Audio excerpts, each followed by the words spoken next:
بسم الله. الحمد لله والصلاة والسلام على سيدنا محمد وعلى آله وصحبه وسلم.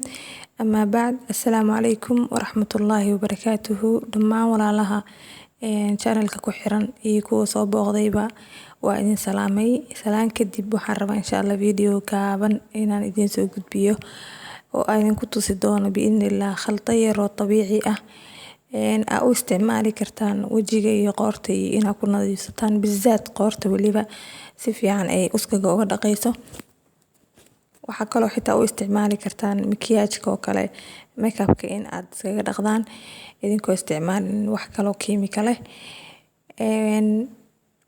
waxay ka kooban tahay ama uu ka kooban yahay waa laba shay. waa maaward, biyaha loo yaqaan maaward. biyaha waxay ku fiican yihiin ama ay leeyihiin fitamiinaad badan sida A, B, D, intubana u fiican maqaarka. waxay u fiican yihiin oo kale dadka wajigooda daldaloolada waasac ay ka noqdeen oo daldaloolada ay aad u muuqdaan oo in ay toobaan oo soo celiyaan oo soo ururiyaan. sidaa darteed wajiga uu noqdo waji is haysta oo nadiif ah oo dhalaalaya. wuxuu kaloo sameeyaa uu iftiimiyaa wajiga ama maqaarku iftiimiyaa meelaha wixii buqac ah ama madow ah ayuu ka saaraa. wajiga daalka iyo qofka mathalan markuu daalo kale u isticmaalana wuxuu refreshment u yahay.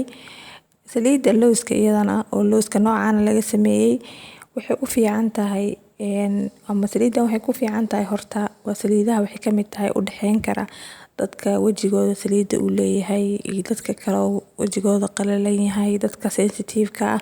waa saliid kulli u dhaxayn karta لأن dhinacna bakteeriyada la dirirtayo dadka finanka qabo oo kale oily skin-ka aad bay u caawinaysaa. dhinaca kalena waxa weeye mid madowgana way bi'isaa. haalaad sawda waxa loo yaqaan oo ah wareega indhaha oo dadka madoobaadana way bi'isaa.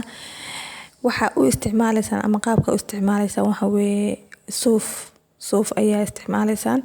waa isaga tiraysaan wajiga. muhiim ama ma aha ama looma baahnaba in wajigii markaa kadib la biyo raaciyo looma baahna. sida ayaa ku deynaysaa insha Allah. caagna waa ku shubanaysaa oo ewer ah oo nadiif ahna insha Allah. qofkii ku cusub channelka waxaan ka codsanayaa insha Allah inuu subscribe ku sameeyo. hadda ka faa'iideysateen sidoo kale inaad videoga like tirahdaan. khayr badan.